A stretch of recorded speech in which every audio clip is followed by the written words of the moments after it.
성도 여러분, 오늘 우리가 함께 나눌 본문은 누가복음 1장 13절에서 17절까지의 말씀입니다. 천사가 그에게 이르되 사가랴여 무서워하지 말라.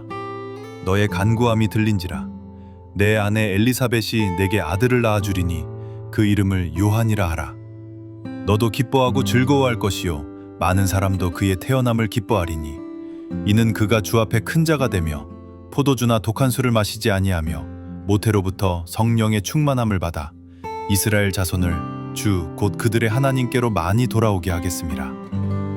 그가 또 엘리야의 심령과 능력으로 주 앞에 먼저 와서 아버지의 마음을 자식에게 거스리는 자를 의인의 슬기에 돌아오게 하고 주를 위하여 세운 백성을 준비하리라. 사랑하는 성도 여러분, 주님 안에서 평안하셨습니까?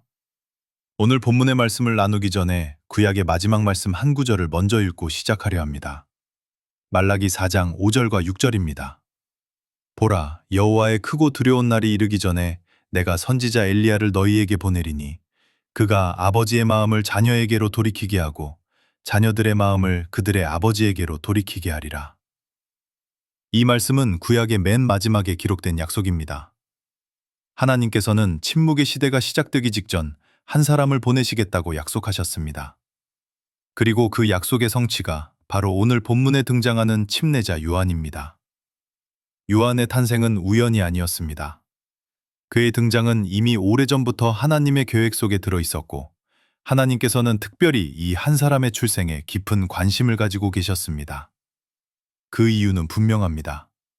바로 그가 감당해야 할 사명 때문이었습니다. 천사 가브리엘은 사가랴에게 나타나 아내 엘리사벳이 아들을 낳을 것이니 그 이름을 요한이라 하라고 말합니다. 그리고 이어서 이 아이가 어떤 삶을 살게 될지를 차근차근 설명해 줍니다. 먼저 14절 말씀입니다. 너도 기뻐하고 즐거워할 것이요 많은 사람도 그의 태어남을 기뻐하리니. 한 생명이 태어나는 것은 언제나 기쁜 일입니다. 특별히 사가랴와 엘리사벳 부부처럼 오랫동안 자녀가 없었던 가정에 아들이 태어난다는 것은 말로 다할 수 없는 은혜요, 기쁨이었을 것입니다. 그런데 요한의 기쁨은 거기에서 끝나지 않습니다. 15절 말씀을 보면 이렇게 기록되어 있습니다. 이는 그가 주 앞에 큰 자가 되며 포도주나 독한 술을 마시지 아니하며 모태로부터 성령의 충만함을 받아.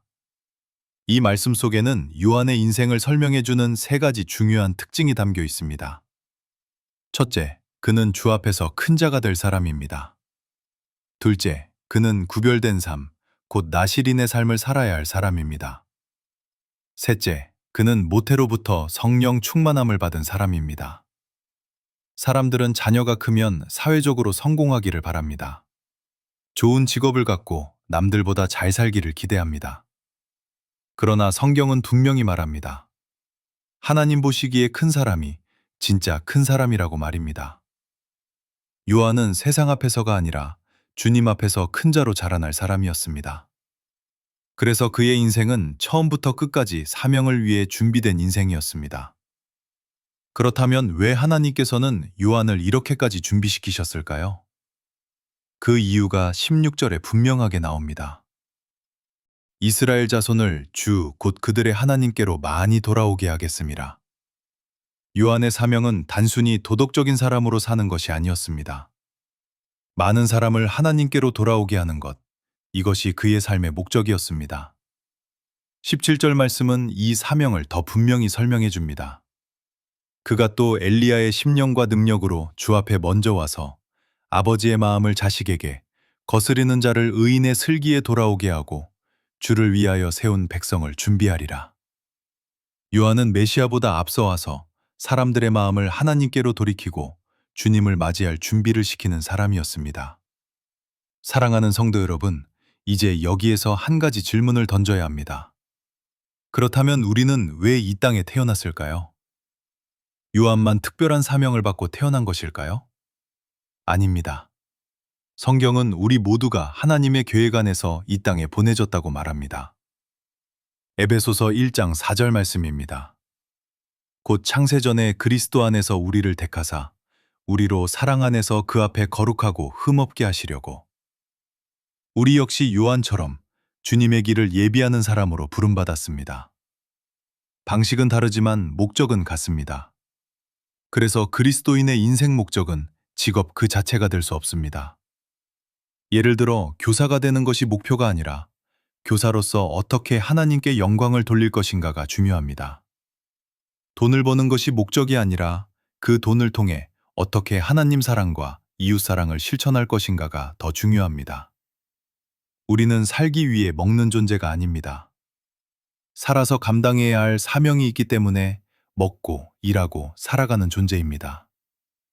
우리는 말씀으로 복음을 전할 수도 있고 말없이 삶으로 복음을 전할 수도 있습니다. 중요한 것은 우리의 삶의 자리가 주님의 길을 예비하는 자리가 되어야 한다는 사실입니다. 요한은 광야에서 외쳤지만 우리는 가정에서, 일터에서, 일상의 자리에서 외칩니다. 어느 교회에 평생 눈에 띄지 않게 신앙생활을 하던 한 성도가 있었습니다. 큰 직분도 없었고 강단에 서서 말할 기회도 없었습니다. 그분은 늘 같은 자리에 앉아 예배드렸고 조용히 봉사하며 살아갔습니다.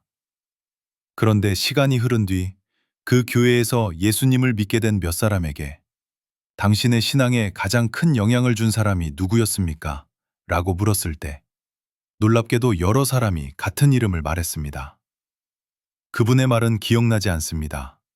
하지만 그분의 삶은 기억납니다. 그 성도는 설교자는 아니었지만 누군가가 주님께로 오도록 길을 닦아준 사람이었습니다. 자신은 앞에 서지 않았지만 다른 사람이 예수님을 만날 수 있도록 조용히 준비시킨 사람이었습니다. 사랑하는 성도 여러분, 침례자 요한도 자기 자신을 드러내는 사람이 아니었습니다.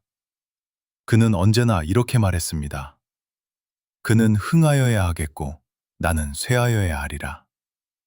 요한의 사명은 사람들의 시선을 끄는 것이 아니라 사람들의 마음을 주님께로 돌이키는 것이었습니다.